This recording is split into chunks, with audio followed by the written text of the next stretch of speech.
नमस्कार, एक बार फिर से पढ़ो तो ऐसे पर आप सबका स्वागत है। मैं अभिषेक कुमार मिश्रा, 3 बार JRF qualified instructor in US and PhD scholar. तो सीवीटी पीजी का नोटिफिकेशन आ चुका है, मार्च में एग्जामिनेशन हो जाएगा और डिले नहीं होगा। आप इसके लिए निश्चिंत रहिए, इसीलिए तैयारी में लग जाइए। अगर आप किसी ह्यूमैनिटी बैकग्राउंड के हैं तो मेरे एक्सपीरियंस के अनुसार 2 महीने मोर देन एनफ होते हैं प्रिपरेशन के लिए, अगर आपके पास एक बेटर मटेरियल, एक बेटर गाइड, एक बेटर टीचर हो तो। अगर आप पॉलिटिकल साइंस की तैयारी कर रहे हैं तो आप पढ़ो तो ऐसे के कोर्स को खरीद सकते हैं। 300 से ज़्यादा लोग हमारे कोर्स में इनरोल्ड हैं और अभी फिर से हमने रजिस्ट्रेशन लिंक को ओपन कर रखा है अपने ऐप पे, तो आप जाके उसको परचेस कर सकते हैं। हमारे ऐप टेस्ट सीरीज को भी परचेस कर सकते हैं, वहाँ पे बहुत कॉम्प्रिहेंसिव तरीके से हमने पास्ट ईयर पेपर जो नेट के हैं 2004 से 24 तक, उनके एनालिसिस और तमाम चीज़ें आपको प्रोवाइड की हैं। और जो पेपर्स हैं 2004 से लेकर 2022-23, जो भी लेटेस्ट एग्जाम हो रखा है नेट का, वो मॉक टेस्ट के फॉर्मेट में है। मतलब आप उसको अटेम्प्ट भी कर सकते हैं एज अ टेस्ट सीरीज। तो उससे आपको मालूम लगेगा आप कितना रिवाइज कर पा रहे हैं। फिर बहुत सारे थीम वाइज मॉक हैं, मॉक टेस्ट हैं, बहुत सारे तमाम चीज़ें हैं। तो चलिए हम आगे बढ़ते हैं। तो सबसे पहले हम लोग देखेंगे कि जो एप्लीकेशन फॉर्म है आप इसको फिल कर सकते हैं 2 जनवरी से। इसके बारे में आपको डिटेल दिया हुआ है। ये ब्रोशर है, ये ब्रोशर मैं अपलोड कर दूंगा अपने वेबसाइट www.padhotoaise.in पर। वहाँ से आप डाउनलोड कर सकते हैं। तो 2 जनवरी से आपका रजिस्ट्रेशन लिंक जो है ओपन हो चुका है, आप यहाँ से एप्लीकेशन फॉर्म अपना फिल कर सकते हैं।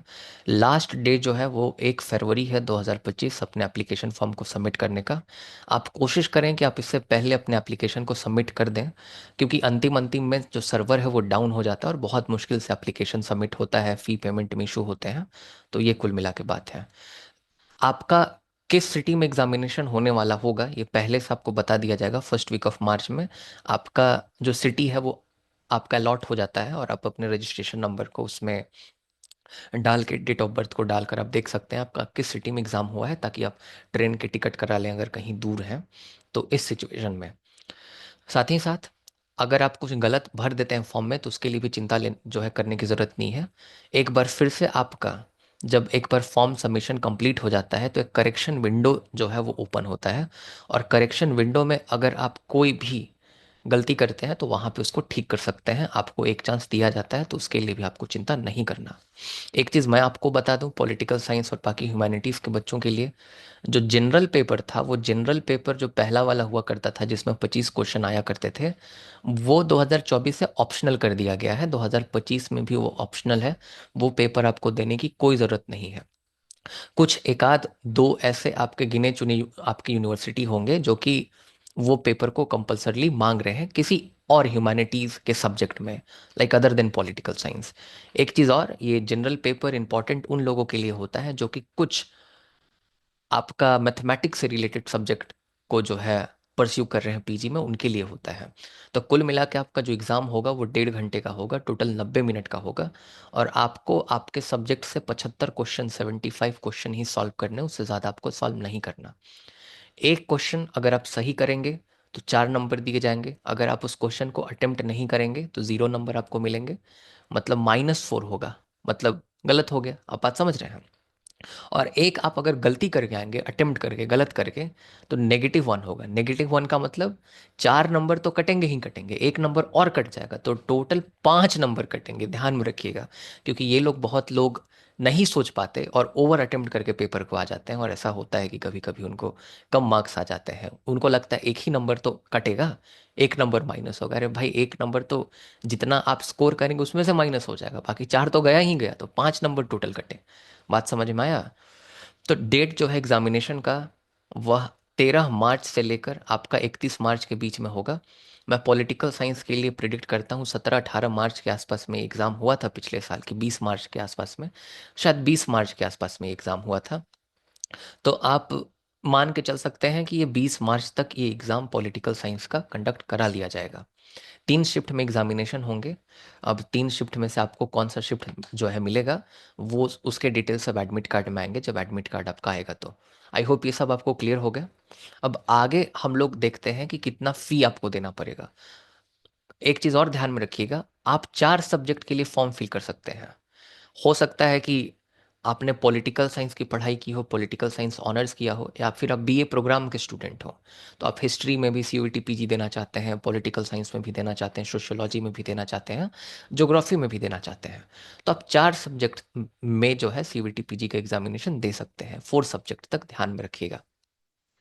तो पहला, आपका आमतौर पर अगर आप एक पेपर फिल करते हैं तो 1400 रुपये जनरल कैटेगरी के स्टूडेंट को लगेंगे, ईडब्ल्यूएस और ओबीसी वालों को लगेंगे 1200 रुपये फॉर्म फिल करने के, एसटी एससी और जो थर्ड जेंडर है उनको 1100 रुपये लगेंगे, और जो आपके हैंडीकैप्ड हैं, जो आपका स्पेशल, जो स्पेशली एबल्ड हैं, उनको 1000 रुपीज़ लगेंगे। साथ ही साथ एक, मान लीजिए आपने पॉलिटिकल साइंस का पेपर भरा, ओके, एक ये कोड आपने भरा, उसके बाद आप हिस्ट्री भरते हैं, तो हिस्ट्री के लिए आपको फिर 1400 अलग से नहीं देने पड़ेंगे, फिर +700 देने पड़ेंगे। इसी तरह से +600 इच सब्जेक्ट में जो है जुड़ता जाएगा। अगर आप ओबीसी या ईडब्ल्यूएस के कैंडिडेट हैं तो, एसटी एससी थर्ड जेंडर से हैं तो 600 रुपये, और पीडब्ल्यूडी के लिए भी 600 रुपये ऐड किए जाएंगे। 4 सब्जेक्ट तक टोटल आप भर सकते हैं। People who are living outside India, they could also apply the form for CUT PG, because there are many people, outside India who want to come to India and study political science and other subject as well, because in DU and JNU see a lot of foreigners are there in the department. तो उनके लिए जो admission, जो आपका form भरने का फ़ी है वो 7,000 रुपये है। ध्यान में रखिएगा। अगर कोई एडिशनल पेपर वो चूज़ करते हैं तो 3,500 रुपये उनको देने पड़ेंगे। ये भी 4 पेपर तक जो है भर सकते हैं। कोई आपका इसमें मिनिमम एज क्राइटेरिया नहीं है और कोई इसमें एज लिमिट क्राइटेरिया नहीं है, इसको भी आप ध्यान में रखिएगा। बाकी जो टेस्ट सेंटर है आपका आउटसाइड इंडिया के लिए, उसके लिए मैं एक और इंग्लिश में वीडियो बना दूंगा, तो उसके लिए मैं अभी वीडियो नहीं बना रहा। जो जो इंपॉर्टेंट चीज़ें हैं उस पर हम लोग पहले बात करते हैं, ओके। तो यहाँ पे अगर हम बात करें मीडियम ऑफ, पहले ये सीबीटी एग्ज़ाम होगा, मतलब ये कंप्यूटर बेस्ड टेस्ट होने वाला है। बहुत अच्छी बात है क्योंकि पेपर लीक होने का चांस ना के बराबर होता है सीबीटी मोड में। बहुत बेहतर। आगे हम लोग चलते हैं। तो मेनली आमतौर पर जो आपके लैंग्वेज होंगे पेपर के, मतलब जो मीडियम होगा पेपर का, इंग्लिश और हिंदी दोनों होगा, बाइलिंगुअल होगा कुछ सब्जेक्ट को छोड़कर। जैसे अगर आप एमटेक के लिए अप्लाई करते हैं या फिर हायर साइंसेस के लिए, तो हायर साइंसेस के लिए आपको इंग्लिश का जानकारी होना बहुत ज़रूरी है। तो इनके पेपर आपको सिर्फ इंग्लिश में देखने को मिलेंगे। साथ ही साथ अगर आचार्य के पेपर के लिए आप अप्लाई करेंगे तो आचार्य के पेपर जो हैं ये आपको संस्कृत में देखने को मिलेंगे। अगर दूसरी तरफ बात करें हिंदू स्टडीज़ के बारे में, बौद्ध दर्शन के बारे में, इंडियन नॉलेज सिस्टम के बारे में, तो इनके पेपर भी आपको इंग्लिश में देखने को मिलेंगे। ध्यान में रखिएगा, क्योंकि ये जो बौद्ध दर्शन है, हिंदू स्टडीज़ है, ये फॉरेनर्स भी आते हैं और बहुत रुचि लेकर इसको पढ़ते हैं। तो इसकी जो मीडियम रखी जाती है, इंग्लिश रखी जाती है। आचार्य के पेपर जो है वो संस्कृत में होंगे, ध्यान में रखिएगा। और जो आमतौर पे जो ह्यूमैनिटी के सब्जेक्ट होंगे, जैसे आपके पॉलिटिकल साइंस हो गया, ज्योग्राफी हो गया आपका, ये सब के पेपर्स जो हैं वो बाइलिंगुअल होंगे, हिंदी और इंग्लिश में। और जो लैंग्वेज पेपर्स होंगे, ऑब्वियसली हिंदी का एग्ज़ाम दे रहे हैं तो हिंदी में पेपर आएगा, उर्दू का एग्ज़ाम दे रहे हैं तो उर्दू में आएगा, संस्कृत का दे रहे हैं तो संस्कृत में पेपर लिखा हुआ आएगा। तो जो लैंग्वेज पेपर हैं वो तो अपने रिस्पेक्टिव लैंग्वेज में आएंगे ही आएंगे। ये चीज़ को भी आपको ध्यान में रखना है। आगे जैसा कि मैंने आपको बता रखा कि आप 4 सब्जेक्ट के लिए अप्लाई कर सकते हैं एट द सेम टाइम। मैंने आपको पहले बता दिया कि 90 मिनट आपको समय दिए जाएंगे, 75 क्वेश्चन आपको सॉल्व करने होंगे, 4 नंबर करेक्ट करने के लिए मिलेगा। अगर आप अन अटेम्प्ट करते हैं तो 9 मार्क्स, मतलब 0 मार्क्स मिलेंगे, और गलत करके आते हैं तो -1 हो जाएगा, माने पूरा 5 कट जाएगा। राइट, इसको ध्यान में रखिएगा। अब यहाँ पे पेपर कोड है। यहाँ पे, क्योंकि ये पॉलिटिकल साइंस का चैनल है पढ़ो तो ऐसे, तो इसके बारे में मैं आपको बता दूं। ये जो पॉलिटिकल साइंस का जो पेपर है HUQP 18, इसको अगर आप लोग फिल करेंगे तो इससे आपको कहाँ कहाँ एडमिशन मिलेगा, ये पहले आप सुन लीजिए। तो यही पेपर जो है आपको एडमिशन दिलाएगा इंटरनेशनल रिलेशन में। अलग से, ऐसा नहीं कि इंटरनेशनल रिलेशन का अलग से पेपर होता है। इसी से आपको IR में एडमिशन मिलेगा, इसी से आपको पबैड में एडमिनिस्ट्रेशन मिलेगा। इसी पेपर को देने से आपको जो है ह्यूमन राइट्स में एडमिशन, जो है एडमिशन मिलेगा।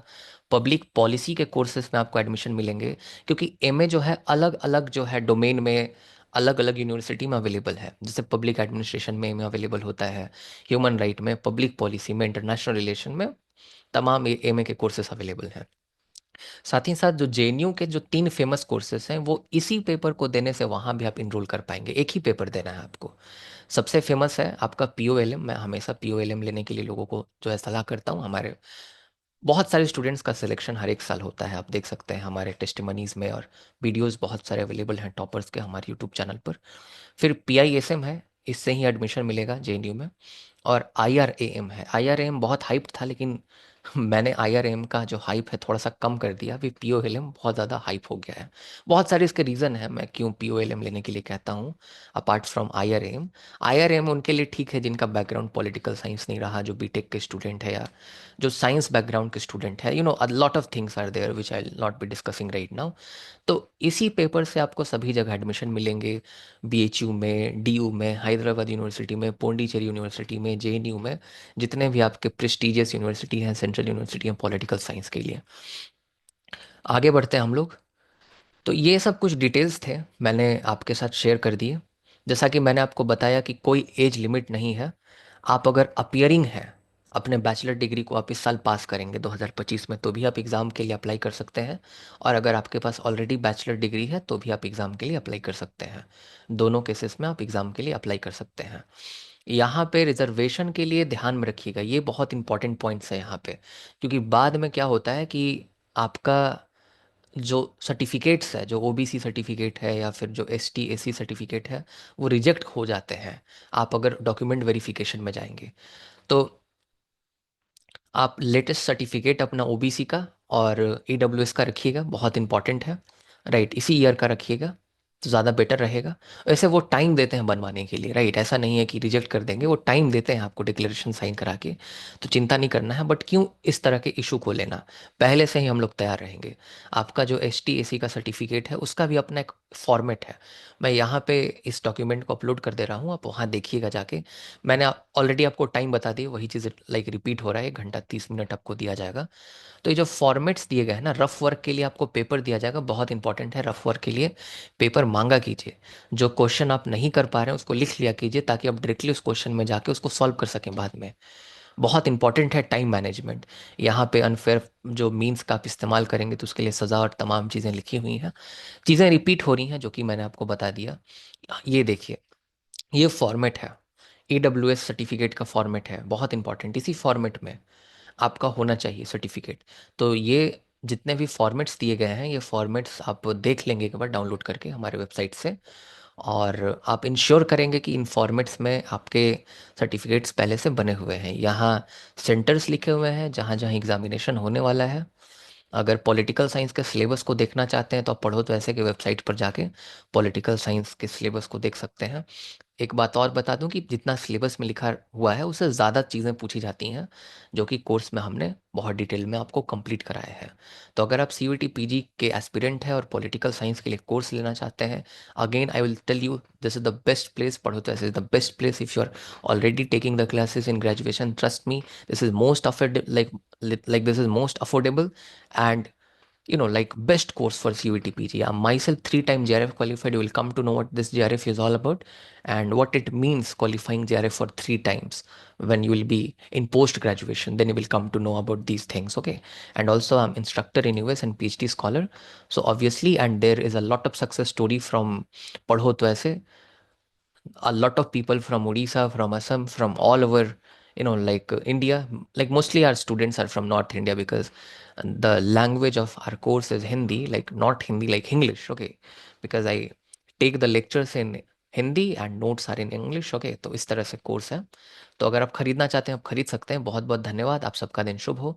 पॉलिटिकल साइंस प्रिपरेशन कैसे 2 महीने में बेहतर तरीके से करें, अगर आप इसके लिए वीडियो चाहते हैं तो आप कमेंट बॉक्स में ज़रूर लिखें, मैं आपको बेस्ट तरीका बताऊंगा प्रिपरेशन के लिए। आप उतना कर लेंगे, आप विश्वास मानिए, आपको टॉप 5 यूनिवर्सिटी मिल जाएंगे। बहुत बहुत धन्यवाद, आप सबका दिन शुभ हो।